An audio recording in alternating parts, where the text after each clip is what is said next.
সপ্তমবারের মতন আবারও ঢাকা ভাঙা খুলনা গোপালগঞ্জ মহাসড়কে অবরোধের জন্য আলাম গাছ রাস্তার উপরে আউড়া করে ফেলানো হচ্ছে। পুরো ভাঙাবাসী যে যেভাবে পারছে, যেখানে পারছে সেভাবেই রাস্তা অবরোধ করার চেষ্টা করছেন।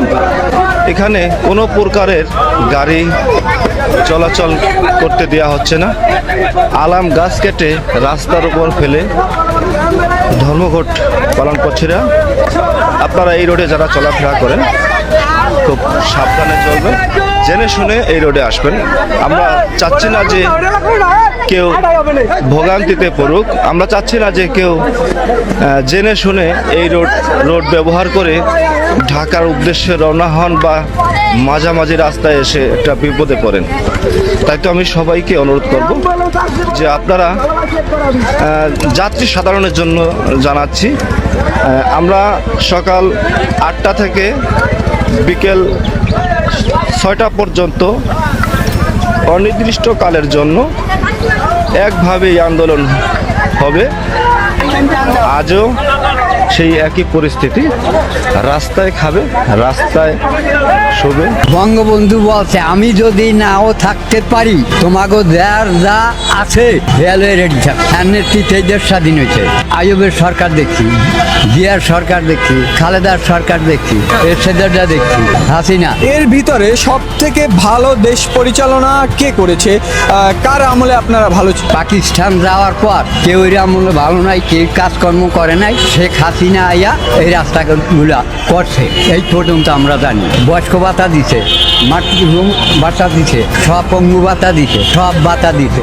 সালাউদ্দিন সাহেব, আমি শুধু তার উদ্দেশ্যে একটা কথাই বলতে চাই। উনি বলেছিল যে আওয়ামী লীগের নাকি দিল্লিতে কবর হয়ে গেছে, আওয়ামী লীগ নাকি বাংলাদেশে নাই, আওয়ামী লীগ নাকি শেষ, আওয়ামী লীগ নাকি আর কখনো ঘুরে দাঁড়াতে পারবেন না। সালাউদ্দিন সাহেব, আপনি যে ভিডিওটি এখন দেখলেন না, এটি হচ্ছে 16ই জুলাই আপনার ফরিদপুর ভাঙা থেকে শুরু করে টুঙ্গিপাড়া গোপালগঞ্জ পর্যন্ত আওয়ামী লীগের হরতাল এবং সমাবেশ হবে।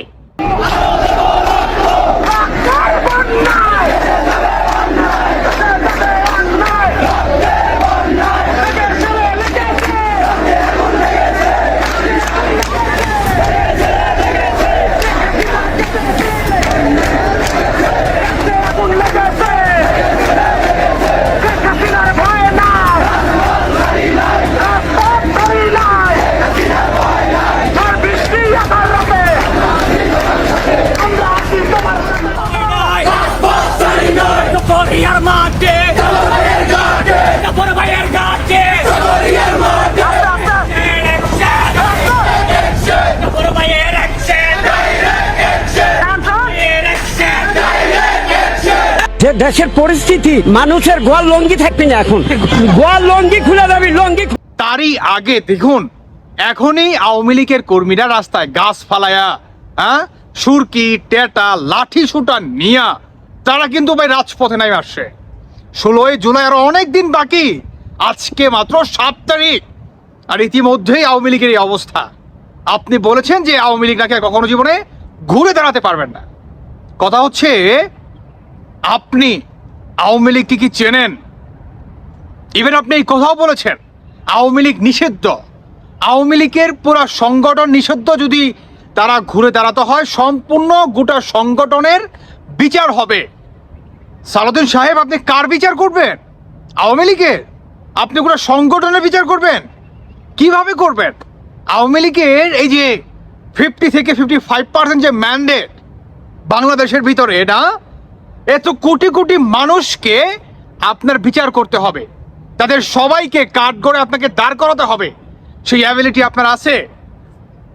কাঠগড়ায় বা জেলখানায় এত স্পেস কি আপনি দিতে পারবেন? আরে ভাই, বাংলাদেশ থাকবো কি না সেটা বলেন। কোটি কোটি মানুষকে যদি আপনি বিচারের আওতায় আনতে চান, বাংলাদেশ থাকবে? আমার তো মনে হয় না যে বাংলাদেশ থাকবে।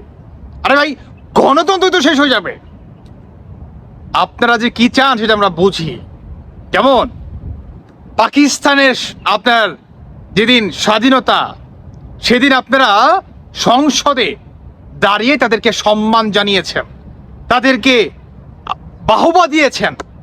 লজ্জার। আপনারা যে কতটুকু স্বাধীনতা মানেন, বিশ্বাস করেন, সেটা কিন্তু আমরা বুঝে গেছি। আওয়ামী লীগকে দাবায় রাখা পারবেন না। অথচ আপনাদের এই সমস্ত মানে চিন্তাধারা নিয়ে পারবেন না। আপনি যতই বড় লেকচার মারেন না কেন, যতই বড় বড় কথা বলেন না কেন, আওয়ামী লীগ ঘুরে দাঁড়াবেই তার আপন শক্তিতে। আওয়ামী লীগকে নিশ্চিহ্ন করতে পারবেন না। দর্শক বন্ধুরা, আপনারা দেখতে পেলেন সালাউদ্দিন সাহেব তিনি যে ঘোষণাটা দিয়েছে, তারপরেই আওয়ামী লীগের তাণ্ডব। আওয়ামী লীগ কিন্তু কোনো কোটিপতির দল নয়। আওয়ামী লীগ হচ্ছে খেটে খাওয়া সেই রাখালের দল। আওয়ামী লীগ হচ্ছে সেই গরিবের দল। আওয়ামী লীগ হচ্ছে তৃণমূলের দল। আওয়ামী লীগ বাংলার ঘরে ঘরের দল। কেমন?